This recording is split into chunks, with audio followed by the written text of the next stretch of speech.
Y en una tarde con lo nuestro, Malvinas en primera persona, y en este espacio especial y agradeciendo muchísimo la gentileza de la comunicación, Carlos Bruno Delgadillo, veterano de Guerra de Malvinas. ¿Qué tal, Carlos? ¿Cómo le va? Buenas tardes. Buenas tardes. Muchas gracias por la invitación y bueno, un saludo a toda su audiencia. Un gustazo para nosotros, realmente un honor tenerlo en línea. Integrante de la Compañía de Comando 602 en el año 1982 en Malvinas, Carlos. Así es, sí, pertenecía a la Compañía 602 de Comando cuando se armó el 25 de mayo aproximadamente para ir a Malvinas. Si usted me permite, volvemos un poquito para atrás en el tiempo, porque usted es suboficial retirado del arma de caballería. Su instrucción fue en la escuela de suboficiales Sargento Cabral. Yo hice el servicio militar. Ajá. Yo era clase 54. En ese tiempo se estaba moviendo un poco el conflicto interno de nuestro país, político interno. Yo estaba haciendo el servicio militar en Esquel y vino una orden de aquellos que querían continuar, podían inscribirse para ir después a la escuela Sargento Cabral. Bueno, nos anotamos unos 6 o 7 jóvenes y en el transcurso del tiempo, antes que nos toque la baja a nosotros, viene una orden por unos conflictos internos del país y político, que se suspende la ida a la escuela de Sargento Cabral y bueno, vamos a ascender como cabo en comisión el fin de año, ¿no? Bien. En diciembre. Entonces nos viene el nombramiento y después iríamos a hacer el curso en la escuela de caballería para cabo en comisión y de ahí quedar como ya permanente, ¿no? En el cuadro permanente. Claro. Bueno, eso pasó y el tiempo me marcó otro camino, me dijo, tuve que ir a mi comisión a Bahía Blanca, estuve 4 años ahí, en el 80 voy recién a hacer el curso de perfeccionamiento de cabo, ¿no? Sí. Que ya estaba ascendido a cabo primero. Entonces, bueno, después de ahí, al poquito tiempo, voy a la Escuela de Infantería a hacer el curso de misiles Blopay. Y es por eso que a mí me citan en tiempo de Malvinas a incorporarme a la Compañía de Comando 602 que necesitaba los misiles Blopay. Claro, por esa especialización que hizo. Exacto, sí. ¿Y estaba destinado entonces en el 82, dónde me decía? Yo en el 82 estaba destinado en Chajarí, Entre Ríos. Es una unidad de caballería de tanque, y de ahí fui a hacer el curso yo de misiles a la Escuela de Infantería, y los misiles estaban conmigo en Chajarí. ¿Y cuándo le llega la notificación que iba a ser parte de la compañía de comandos, Carlos? Bueno, nosotros estábamos en periodo de instrucción ya casi finalizado con la clase 63, cuando pasan el 2 de abril, que nos enteramos nosotros a través de los medios de comunicaciones. Entonces esos regimientos de Entre Ríos se movilizan a Santa Fe. Ahí voy yo también con el regimiento 7 y ahí me viene una orden del Estado Mayor del Ejército que tenía que presentarme a la Escuela de Infantería en tiempo récord, ¿no? En cualquier momento. Sí, sí. Así que en la formación me avisa el jefe del regimiento que tenía que ir a Malvinas. Entonces ahí cargo mis bultos, mi pertrecho, armamento y en un jeep me llevan a Campo de Mayo. ¿Se puede contar con palabras lo que sintió en el momento que el jefe le comunica eso o no? Nosotros estábamos mirando el conflicto a través de la televisión. Claro. Y todos los medios de comunicaciones. Pero como el país nunca había estado en guerra, entonces nosotros lo teníamos un poco como que ese conflicto no iba a ser, simplemente iban a ponerse las tropas argentinas en Malvinas y el negociado político iba a terminar ahí. Claro. Entonces no había, estoy hablando en lo personal mío, ¿no? Sí, sí. Interior mío no había ese nerviosismo de ir a la guerra. Claro. Uno deseaba estar en Malvinas, porque veía que regimientos iban a Malvinas, pasaban por ahí por Santa Fe, y nosotros quedábamos ahí todavía. Entonces sentíamos ese deseo de estar allá. Pero cuando me llaman, la verdad que me sorprendió porque yo quería ir, yo pensaba siempre movilizarme con el regimiento. Claro. Pero nunca pensé que tendría que integrar con las fuerzas especiales. Uh-huh. Así que, bueno, yo en ese tiempo era soltero. El soltero con 28 años no tenía mucha responsabilidad familiar, Uh-huh. así que no me importaba mucho esa situación, no me afligía. Simplemente lo que tenía que hacer era avisarle a mis parientes, a mis hermanos, a mi padre, a mi madre, pero cuando esté en Malvinas. Claro. Tampoco sentía el deseo de despedirme porque no quería despedirme de ellos. Uh-huh. Quería simplemente decirle que salía en comisión para el sur y nada más, ¿no? Está bien. Pero bueno, hablando futbolísticamente, el soldado cuando se prepara para la guerra toda su carrera, es como prepararse para jugar en primera y después ir a la selección. Uh-huh. Bueno, en este momento me habían citado para la selección. ¿Fue entonces a Campo de Mayo y ahí se formó la sección de comandos? Sí, la sesión de comando que la organizó en ese entonces Mayor Rico. Claro. Entonces se reunieron aproximadamente 40, 50 soldados de distintas unidades, con distintas especialidades y de distintas armas. En la compañía de comando, las dos compañías no solo son infantes, sino son de caballería, ingenieros, profesionales, hay de todo, actitud, muchos cursos, así que bueno, se armó la compañía y el día 28 el 27, estuvimos en Malvinas. Siempre todos cuadros, ¿verdad? No había tropa, no había soldados. Todos cuadros, únicamente yo como apuntador de Block Pay, a mí me habían sacado un cabo que iba como auxiliar mío, Uh-huh. me lo cambiaron por un soldado conscripto que había sido reincorporado, que era de la clase 62. Uh-huh. Entonces, un chaqueño, Omar Porget, que vive todavía y gracias a Dios volvió bien. Uh-huh. Ese soldado me comentaba, tengo una anécdota que yo no lo conocía. Uh-huh. Entonces me lo traen a la escuela de Campo de Mayo, a la infantería, y me dice, bueno, acá está el soldado y me llevo el cabo.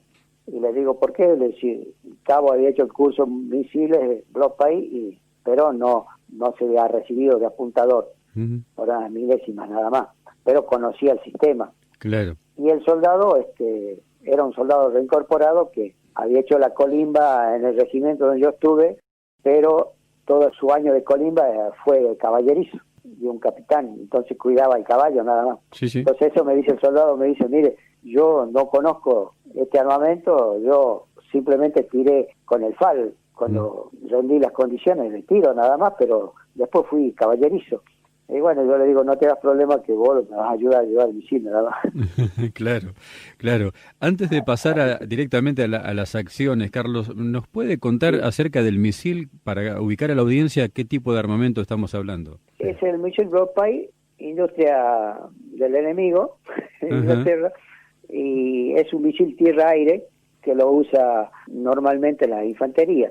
Se lo maneja unipersonal, tiene una unidad de puntería, con dos sistemas de tiro, A y B, porque se pueden tirar dos misiles a la vez, uno al lado del otro, un soldado al lado del otro, con una unidad de puntería que se llama A y la otra B. Uh-huh.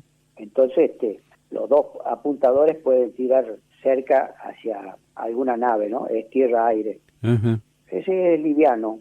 Hay una foto de un soldado de la 601, creo que va con el misil cargado, que es como una botella gigante de sidra. Así es. ¿Sí? Así es el estuche. ¿Y el proyectil cómo se dirige al blanco? ¿Tiene alguna guía? El proyectil va guiado a través de un infrarrojo y tiene la espoleta de impacto y de aproximación. Ajá. Entonces, si el misil pasa 15, 20 metros del blanco, explota por cercanía, por aproximación, claro, y provoca el vacío a la nave para que caiga o pueda desviar el curso, ¿no? ¿Y qué alcance tiene? 3.000 metros más o menos. Ah, bien. Bien, un arma bastante efectiva, por cierto. Sí, se volteó un Harrier y creo que un helicóptero. Uh-huh. Volvemos a las acciones entonces. Llegaron a Puerto Argentino, me decía, y a partir de ahí tengo entendido que fue inmediato el paso a las acciones de ustedes, ¿no? Sí, nosotros tuvimos más tiempo prisionero que tiempo ahí en Malvinas, ¿no? Uh-huh. nosotros llegamos un 27 y el 31 estábamos combatiendo. Claro. Nosotros llegamos un 27 a la noche, cerca de las 6 de la tarde, que ya es de noche allá en Malvinas. Sí. Y bueno, hicimos un poco de reconocimiento a la apurada y conocer los lugares de donde tendríamos que ir durante la noche si había ataque aéreo. Íbamos a las defensas y nos mostraron dónde teníamos que estar las defensas antiaéreas para meternos ahí. Sí. Porque nosotros vivíamos en un galpón, en un gimnasio que había cerca del correo, que le titularon La Halconera porque la compañía 601 estaba ya alojada ahí. Nosotros fuimos a alojarnos después ahí, junto con ellos. ¿Y a partir de ahí, entonces? Bueno, nosotros recibimos la orden que teníamos que salir a las 4:30 de la mañana a hacer un reconocimiento como exploración a un lugar llamado Monte Kern o Monte Simón. En ese entonces no se sabía en qué lugar estaba el enemigo, sabían que habían desembarcado, ya había habido combates, todo, ya estaba en plena guerra, así que Sí. entonces nosotros teníamos que hacer una misión que no nos correspondía, que era la de hacer exploración. Éramos 13 soldados, era la primera sección de la compañía 602 que se le da la orden a Bersesi para que salgamos al lugar ordenado. Entonces a las 4 de la mañana nos vamos al helipuerto para esperar los helicópteros que nos tenían que llevar al lugar. Bueno, ahí Bersesi me dice que a los soldados con Cristo no lo íbamos a llevar, yo no lo llevé a mi auxiliar, entonces le pedí la colaboración a un cabo Valdivieso de la misma compañía, pero de otra sección, que vaya él en reemplazo del soldado, y bueno, él va conmigo el homicidio. Y después va un sargento primero Higuero, que era de la compañía 601, él conocía la zona porque ya había andado por esos lugares, entonces iba como especie de vaquiano y tirador a la vez. Claro. Salimos y los helicópteros no llegaron al horario que teníamos que salir para poder estar en el lugar de noche. Entonces se atrasó mucho, así que llegamos cerca de las 8 de la mañana ya apuntando el sol, ya saliendo el sol. Entonces los helicópteros no nos dejan en el lugar que tenía que dejarnos, nos dejan al pie del cerro. Entonces de ahí tuvimos que caminar todo un día, ya ahí había nevado. Sabe que en Malvinas durante el día pasan todos los climas. Todos los climas. Teníamos nieve, por ahí tenía una nube con granizo, una nube con lluvia, se abría el cielo, alumbraba el sol, el viento. Así que estábamos como una meseta de 5 grados bajo cero, más o menos. Y bueno, de ahí entramos a caminar hacia el cerro, hacia la cúspide del cerro, que teníamos todo el día a caminar. Claro. Entonces llegamos allá, esto te lo digo en síntesis, aproximadamente a las 5 de la tarde, todavía había luz del día, y cuando llegamos ahí empezamos a mirar hacia abajo, a un lugar al este, y veíamos en una bahía cómo los helicópteros ingleses se transportaban en material de un lado a otro, claro, y a soldados. Y bueno, ahí fue la primera vez donde se me cae la ficha que estábamos en guerra y que yo estaba pisando un campo de batalla. Claro. No podíamos creer, o yo no podía creer, ver al enemigo. Nunca lo había pensado. Y bueno, los compañeros nuestros también sentíamos impotentes de ver a ellos que se transportaban con helicópteros y nosotros andábamos caminando para llegar a este lugar. Habíamos caminado todo un día, tremendo, cansado, con lluvia, mojado, frío. Nos sentíamos impotentes, ¿no? Seguro. Gatti, que era el radio operador, trató de comunicarse a Puerto Argentino para pasarle lo que observábamos. Entonces, bueno, se logró pasar un parte y después nos detectaron y ya nos interferieron la radio. Claro. Y ya no pudimos comunicarnos más. Entonces, pasamos la noche ahí, a la intemperie. Yo dormí arriba de una laja y me tapaba con una capa poncho, que es un poncho impermeable que uno lo usa para la lluvia acá en el continente, y bueno, allá usamos lo mismo. Entonces, cada 2 horas sacudía el poncho para voltear la nieve y continuar ahí. Tremendo. Así que así pasamos la noche. Al otro día Nos levantamos, tratamos de racionar un poquito en caliente un desayuno, que teníamos unos tarritos con gelatina que se prendía a fuego, eso no hacía humo. Entonces podíamos calentar el jarro, que se llamaban unos calentadores, tipo alcohol en gel. Claro. Entonces calentábamos nosotros la leche, hacíamos la leche, el chocolate ahí en una taza, en un jarro, y tomábamos eso un poquito en caliente. Y bueno, de ahí armamos todo, cargamos los equipos, la mochila, el armamento y volver hacia Puerto Argentino. Nosotros teníamos aproximadamente 3 días de camino. De acuerdo a los pilotos, era imposible el rescate ya, porque ya la zona estaba tomada. Claro. Entonces no creían que vendrían a buscarnos. Entonces el guero dice, vamos por este lugar porque allá a unos cuantos kilómetros hay un puesto ovejero donde podemos hacer noche y continuar el viaje al otro día, porque teníamos 3 días y no podíamos pasar más a la intemperie, otra noche más a la intemperie, nieve y granizo, así que ya por ahí teníamos 10 grados bajo cero. Nos manejábamos en esa temperatura, entre 10 y 5 grados bajo cero continuo, más el viento, más los ríos de piedra que eran imposibles pasarlos, era muy difícil caminar sobre los ríos de piedra, a pesar que no tenían agua, sino que son un río de piedra a piedra, y se escucha abajo cómo corre el agua. Quizás a varios metros hacia abajo, por ahí sale a superficie el agua, ¿no? Y se forman arroyos que corren por la superficie. Y bueno, uno de esos fue el arroyo Malo, que tuvimos que cruzar nosotros antes de llegar a la casa que íbamos a pasar la noche.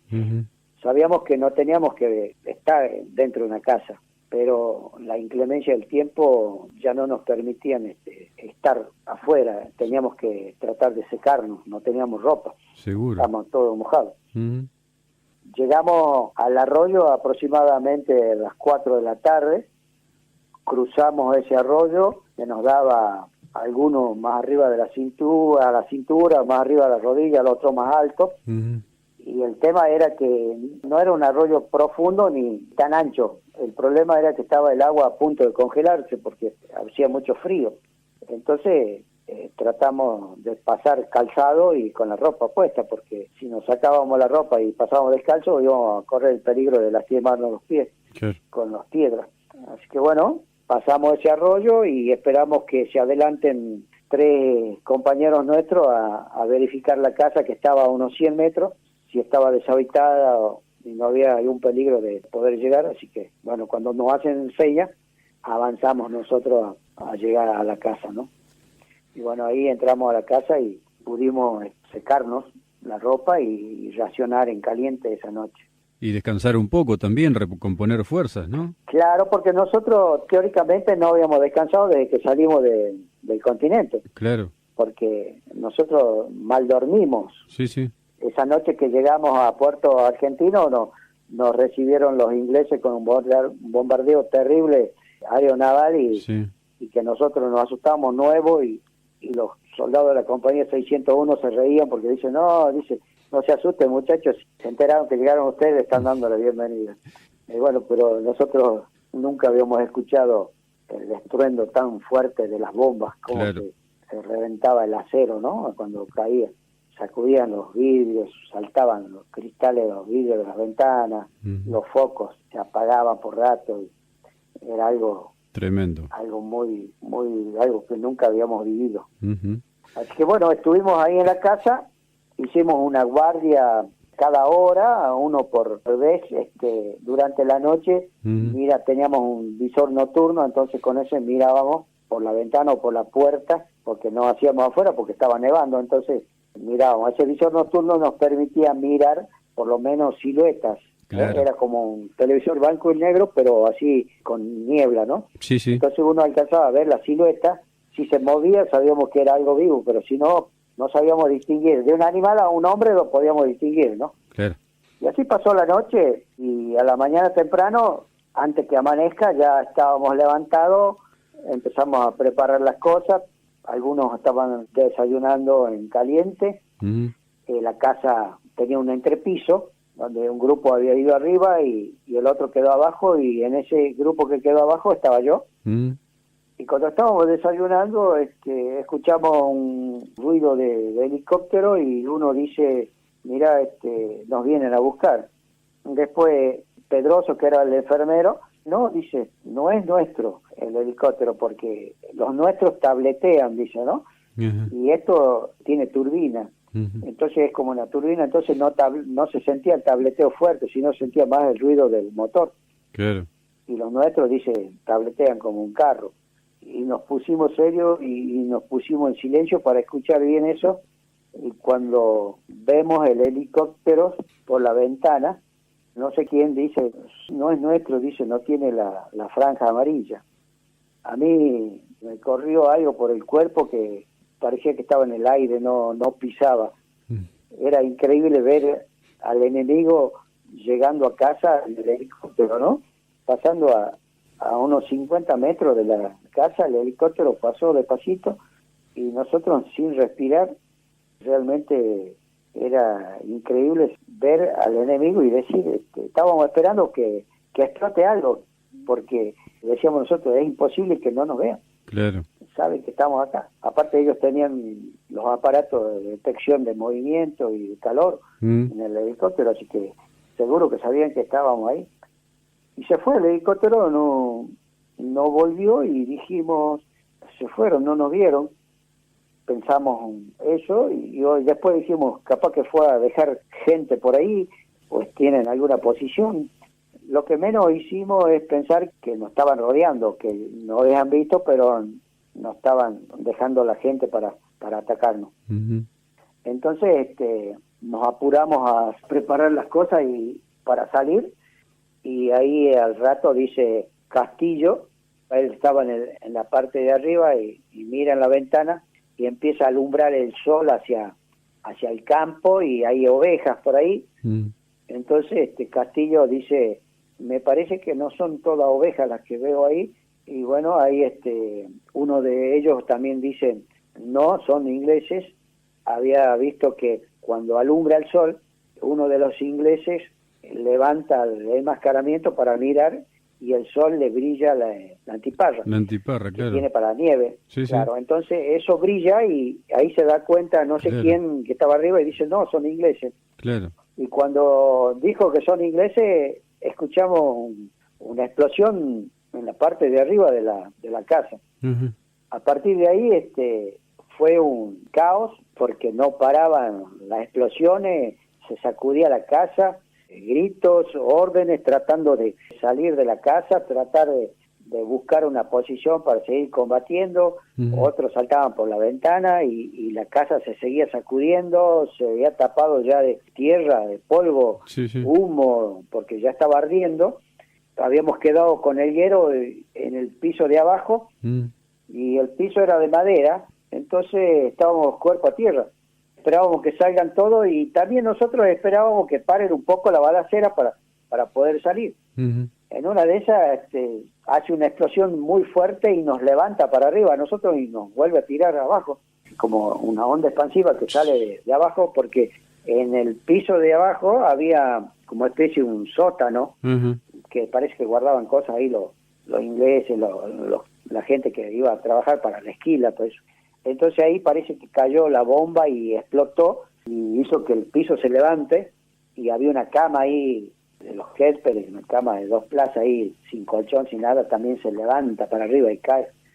Yo no sabía si reírme, salir, y veo que las paredes se empiezan a perforar porque empiezan a tirar toda la pared era de madera y por fuera chapa. Uh-huh. Yo miraba clarito cómo se perforaba, cómo pasaban los proyectiles por cerca de mi cabeza. Entonces yo me pego bien al piso y miro la pared y veo que saltaban las astillas a la altura de mi cabeza y digo, bueno, acá se terminó. Sí.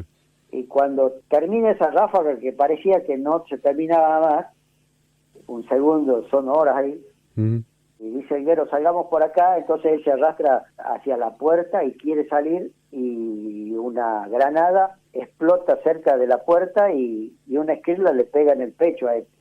Entonces él se vuelve, se saca el pañuelo del bolsillo y se lo pone en el pecho, por bajo de la chaquetilla y se lo vuelve a sacar y lo mira y tiene sangre. Y me mira a mí y me dice, me la dieron.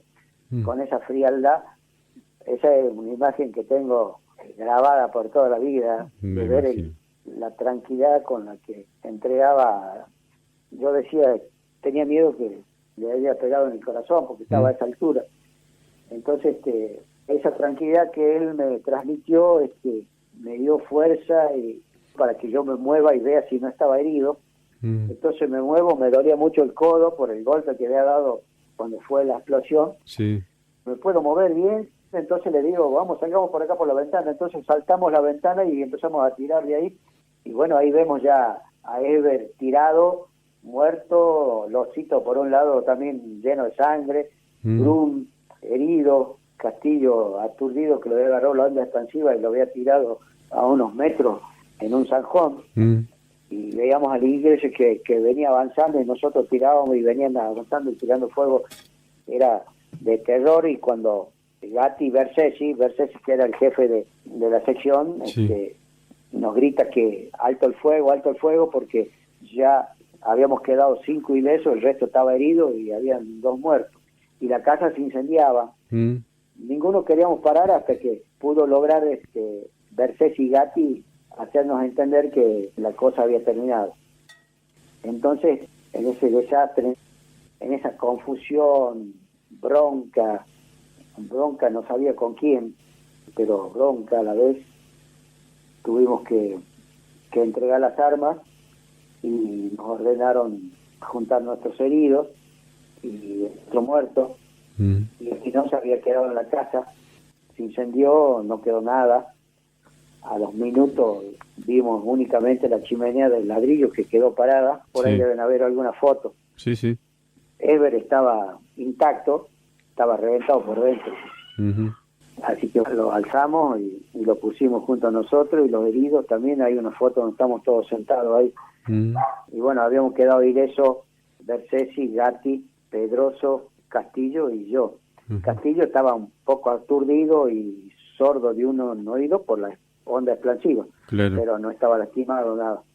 Y la verdad teníamos mucha bronca, y personalmente yo estaba muy dolido con Dios, porque hacía unos minutos Espinosa y él había estado con nosotros charlando, dando muestras de humildad, y ya no lo teníamos.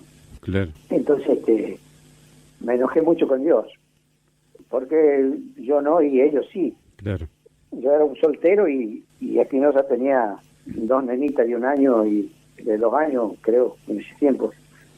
Así que con mucho dolor y bueno, y ahí nos trasladaron, vinieron los helicópteros rápido, se cargaron sus heridos, sus muertos, y nos cargaron a nuestros heridos y a los muertos, y a nosotros 5 nos llevaron en un helicóptero prisionero y nos llevaron a una bahía, y ahí nos hicieron simulacro de fusilamiento, interrogatorio, estar en posiciones incómodas el tiempo que ellos querían, con frío, en remera, descalzos, hasta que no nos pudieron sacar nada. Entonces después ya hay un lugar donde nos separan a Gatti y a Bersesi por un lado, y a Castillo y a Pedroso y a mí nos ponen en una carpita ahí donde yo estoy entrando con las manos en alto.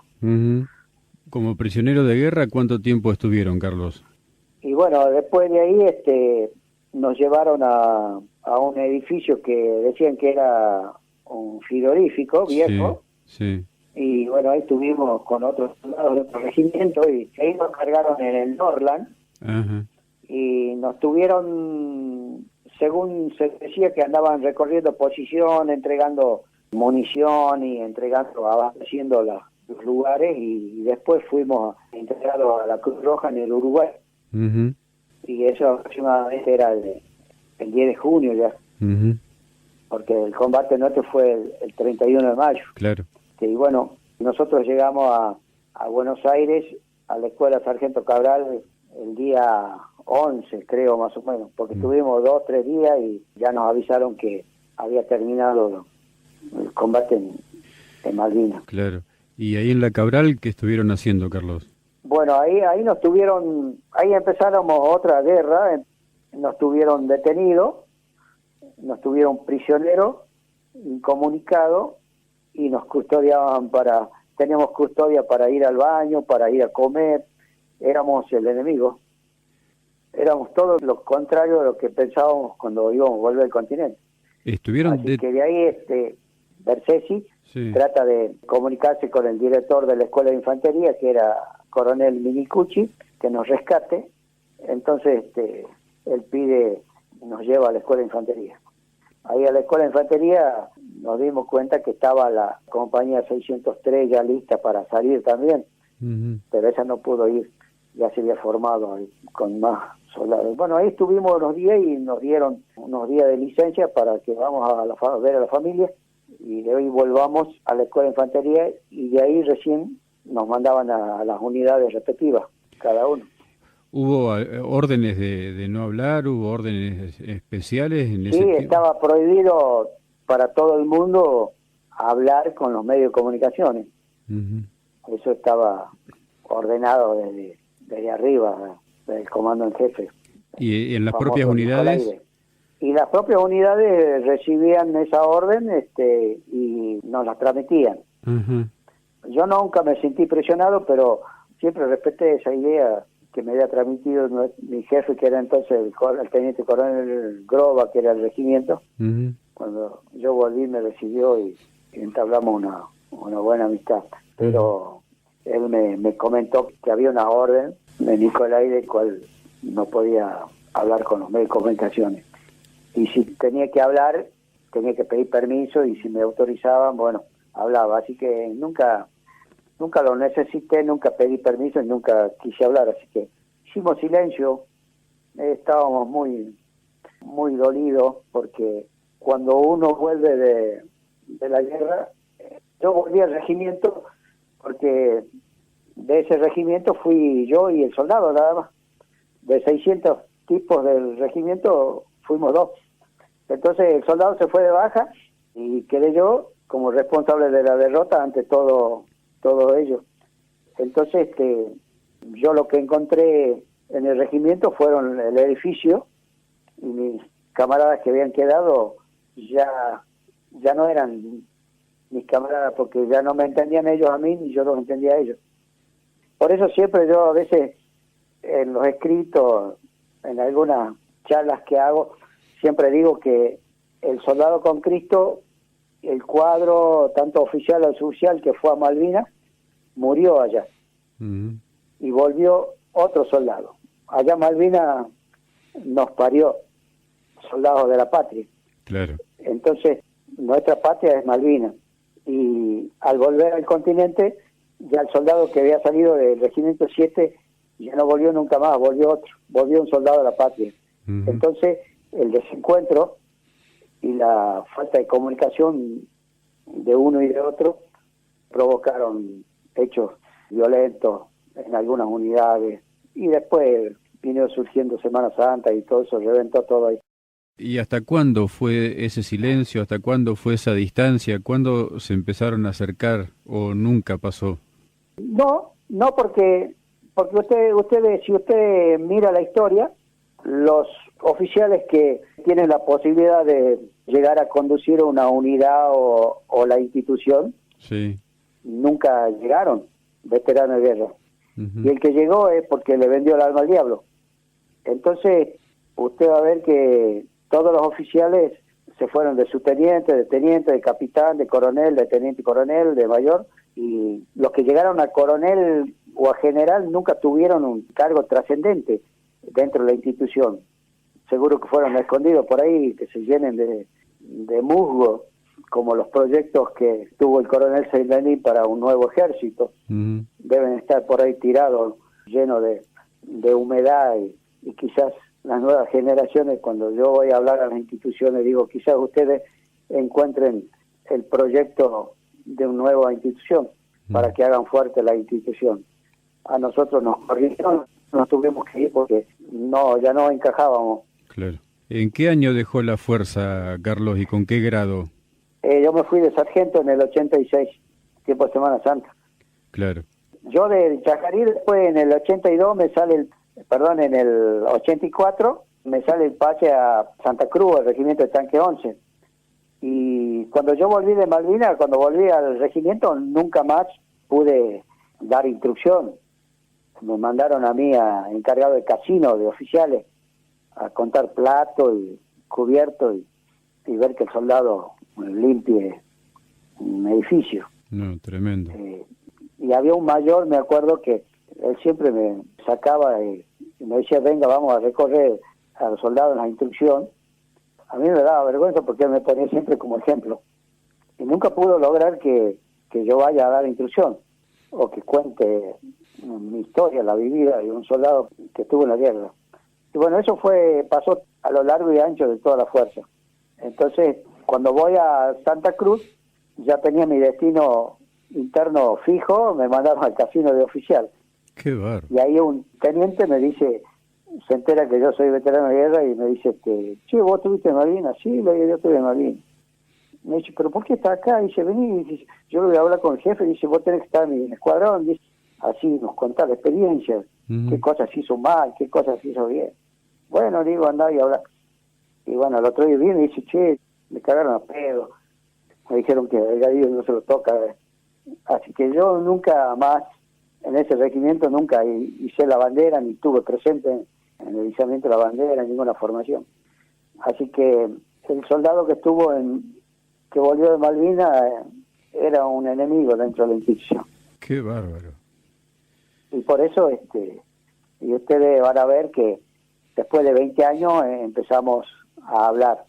Sí. Porque se han cansado de escribir libros, los buscan, los sinvergüenzas, los atorrantes, que la pusieron a la guerra como ellos quisieron. La historia la cambiaron para todos lados. Entonces nos cansamos y empezamos a hablar los protagonistas, cada uno lo que vivió en Malvinas, ¿no? Porque nosotros éramos 13 en el combate, pero cada uno de nosotros tiene nuestra propia historia. Claro. Porque yo vi el combate de una forma y lo viví de una forma porque no fui herido. Losito fue herido, era un colador igual que Brun. Ellos vivieron de otra forma, el mismo combate, pero de otra forma. Sí, sin dudas. Y con otros sentimientos. Sí. Entonces, él va a contar lo mismo que cuento yo, pero con otra visión, porque él vivió de otra forma, él sintió la muerte más cerca que yo. Entonces, son soldados héroes que uno no le puede faltar el respeto. No, sin dudas. Así es. Sin dudas. Carlos, ¿cómo siguió su historia después de dejar la fuerza? ¿Formó familia? Bueno, después que pasó toda Semana Santa, estuve en Buenos Aires, trabajé un tiempito en lo único que podía trabajar, en las agencias de seguridad, y vivía muy incómodo porque estaba en La Plata y tenía que ir a trabajar a Capital, así que el sueldo se me iba en viaje y no tenía tiempo ni para descansar. Entonces opté por volverme a mi provincia. Y acá en mi provincia trabajé en gastronomía, también trabajé en seguridad y después me puse a hacer un poco de periodismo, tenía un semanario tratando de hacer política, me metí en política cuando Rico hace el Modín, viene Salta, y bueno, charlamos con él y bueno, participo en el Modín. Y ahí empezamos a seguir trabajando, nos unimos con los veteranos de guerra de acá, especialmente con comandos que estuvieron conmigo en Malvinas, participamos en política y siempre pensando en la patria, tratando de ver qué podíamos aportar. Me casé, tengo 5 hijos, 3 varones y 2 mujeres, donde 2 de los varones están en el ejército, son suboficiales del ejército, 2 están ahí en Buenos Aires, uno está en Arana y el otro está ahí en el regimiento Granadero, y el otro está acá en Salta, en el regimiento 5, 2 de caballería y un infante, que está en Arana, el infante. Y bueno, estos chicos me dieron nietos, y mi señora está estudiando abogacía, y bueno, y estamos viviendo felizmente, gracias a Dios, muy bien, sentido feliz. Yo quiero agradecerle mucho por este testimonio, por estos minutos, ofrecerle el micrófono para lo que quiera agregar en el final y pedirle perdón en nombre del pueblo argentino. Te agradezco y creo que no tienen que pedir perdón. Ustedes son los que nos están dando energía. Ustedes son los pilares de mantener la llama de Malvinas encendida y que ustedes seguro que a nuestros hijos, porque ahora ya están tomando la posta de Malvinas los hijos, ustedes van a acompañar eso. Y si no fueran por ustedes, como se sienten tan patriotas y que uno los nota, lo siente, entonces estamos totalmente agradecidos. El enemigo no quedó en Malvinas, se instaló en la Casa de Gobierno, en el Congreso, en el corazón de los políticos, en el corazón de los jefes de las Fuerzas Armadas. Ahí está el enemigo. Y nuestras generaciones tienen que cambiar esto, buscar que formen nuevamente las instituciones fuertes, porque una patria, una nación se hace fuerte cuando las instituciones son fuertes. Y para tener instituciones fuertes tenemos que tener hombres y mujeres patriotas que la conforman a esas instituciones. Y como ustedes que están en la radio, ustedes están haciendo patria. Entonces la patria tiene esperanza de que va a salir adelante. Creo que nuestra lucha simplemente es un rumbo, un norte que le dejamos. Yo siempre cuando voy a las unidades, le estamos dejando una mochila muy pesada, la mochila de la derrota, la mochila de la ingratitud, de la miseria, pero también en esos bolsillos chicos de la mochila está el valor nuestro y el sacrificio. Así que te agradezco, te mando un abrazo malvinero a vos y a toda tu audiencia, y siga malvinizando que la patria va a seguir siempre de pies y va a tener esperanza de triunfar, ¿no?